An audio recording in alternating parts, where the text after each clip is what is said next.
आज बनाएंगे हम पंजाब का मशहूर सरसों का साग। मेरी बहुत बचपन की यादें जुड़ी हुई हैं सरसों के साथ। सरसों का साग ऐसा साग है जिसे खा के ताजगी आ जाती है और मज़ा आ जाता है जब उसे आप गुड़ के और मकई की रोटी के साथ खाते हैं और ऊपर वो मक्खन। देखिए, आज सरसों के साग में हम इस्तेमाल करेंगे 3 तरह के साग। पहला साग जो है वो बेसिकली सरसों का साग है, यानी कि सरसों के पत्ते।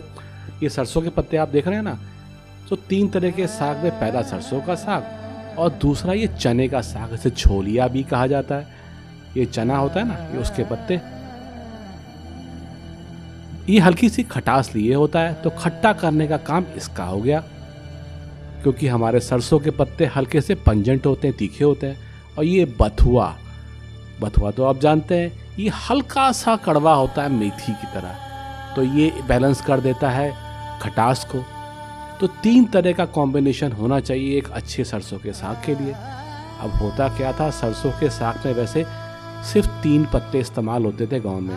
ये 1 2 3 बस ये, और बाकी के पत्ते तो गाय भैंस खाती थी। सिर्फ 3 पत्ते तोड़ लिए और इसका साग बना। मगर अब वो ज़माना नहीं रहा, शहरों में खाली इसका बनाएंगे तो बनना मुश्किल है। और ये जो डंठल है ना, इसे भी काट के डाला जाता था। बड़ा अच्छा बॉडी देती थी हमारे सरसों के साग को। तो चलिए शुरू करते हैं। सबसे पहले डंठल को काट लेते हैं, क्योंकि ये काम थोड़ा लंबा है। सारी डंठल्स को काटने के बाद बारी होगी साहब पत्तों को काटने की, और जितना बारीक हो सके उतना बारीक काटिए, जल्दी गलेगा, सिंपल सी बात है। उतना ही आपको घोटने में आसानी होगी सरसों के साग को। सरसों के साग को काटना भी एक टेक्निक है, आप मेरे हाथ को फॉलो कीजिए। देखिए, मैं पत्तों को गोल गोल घुमा दिया है पूरा।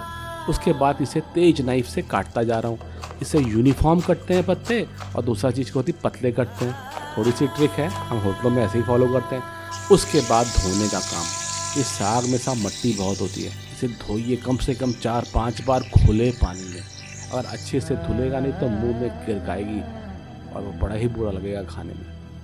अब ये देखिए साहब, हमें उबालते समय डालना पड़ेगा अदरक। अब देखिए, जब किसी चीज़ को देर तक उबालना हो तो जो अदरक होता है उसके चंक्स मोटे मोटे रखिए, ताकि धीरे धीरे गल के अदरक का स्वाद हमारे साग में आए। अगर आप बारीक काट देंगे मज़ा नहीं आएगा, तो मोटा मोटा काट लीजिए और ऐसे ही इसको डाल दीजिएगा।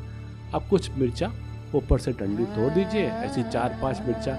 ये बेसिकली जब सरसों के साग को उबालेंगे उसमें डाला जाएगा। अब ये देखिए, गैस के ऊपर चढ़ा दिया हमने सरसों का साग और डाल दी मिर्चा और डाल दिया साहब हमारा अदरक, थोड़ा सा नमक। देखिए, नमक डालने के बाद जरा सी डाल दी हल्दी रंग के लिए। अब इसे मिक्स कर दीजिए। आपको पानी बिल्कुल नहीं डालना है, पानी इसमें अपने आप बहुत आ जाएगा, क्योंकि पत्तों में मॉइस्चर कंटेंट वैसे ही बहुत ज़्यादा होता है। आप देखेंगे काफ़ी पानी आ चुका है और साग काफ़ी हद तक पकने लगा है। इसमें करीबन 1.5 से 2 घंटे का वक्त लगेगा। धीमे धीमे घोटिए इसको। प्रेशर कुकर का इस्तेमाल बिल्कुल मत करिएगा। अगर आप एक अच्छा साग बनाना चाहते हैं तो घोटते घोटते कुछ इस तरह दिखने लग जाएगा हमारा सरसों का साग। है ना खूबसूरत? क्या खूबसूरत रंग है इसका, मिट्टी से जुड़ा हुआ स्वाद। ऐसे जायके ज़रूर बनाने चाहिए। सीजनल सब्ज़ी है, इसका इस्तेमाल ज़रूर करें। अब तड़के के लिए हमने ये बारीक कटे लहसुन और प्याज, और ये बारीक कटा टमाटर, और ये अदरक, और सब ये बारीक कटी हरी मिर्च। बस इतना ही सामान चाहिए, बढ़िया तड़का लग जाएगा। अदरक की मात्रा जो कम होगी, लहसुन की ज़्यादा। उससे पहले हम मकई का आटा भून लेंगे, क्योंकि इसका इस्तेमाल होगा आज हमारे सरसों के साग को हल्का सा बाइंड करने के लिए।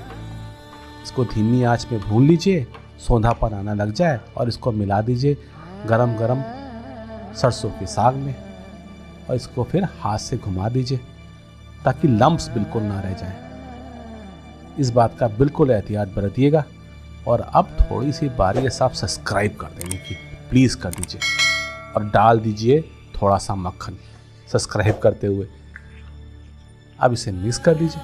अब चलिए तड़के की तैयारी कर लेते हैं, जिसमें हम देसी घी और मक्खन दोनों इस्तेमाल करेंगे। आज 50-50 साफ सरसों का साग बनाना है। और डाल दिया जीरा और खड़ी लाल मिर्च, इसको भून लीजिए अब अच्छे से। अब बारी है साहब हरी मिर्च डालने की, इसको भून लीजिए। सीक्वेंस बड़ी सिंपल है, खुशबू आपको मदहोश करना ऑलरेडी शुरू कर देगी साहब। ये अदरक, अब इसको भूनिए। एक म्यूजिक की तरह लगता है तड़के की आवाज़। और ये चला गया गार्लिक। गार्लिक दूधना होगा अदरक से, ये बात ध्यान रखिएगा। आप भरपूर डालिए, सब हजम हो जाएगा सर्दी में साहब। और ये चला गया टमाटर। अब इसको अच्छे से भून लेना है, तबीयत से इसको भून लीजिए। और इसमें मिला दीजिएगा थोड़ी सी लाल मिर्च, ज़्यादा नहीं, ताकि रंग आ जाएगा तड़के में आपके। अगर आपको ना पसंद हो तो मत डालिएगा, कोई ख़ास आवश्यकता नहीं, आपकी मर्ज़ी पे है। अब इसको मिला दीजिए हमारे सरसों के साग में। अब इसको अच्छे से मिक्स करके घोट दीजिए।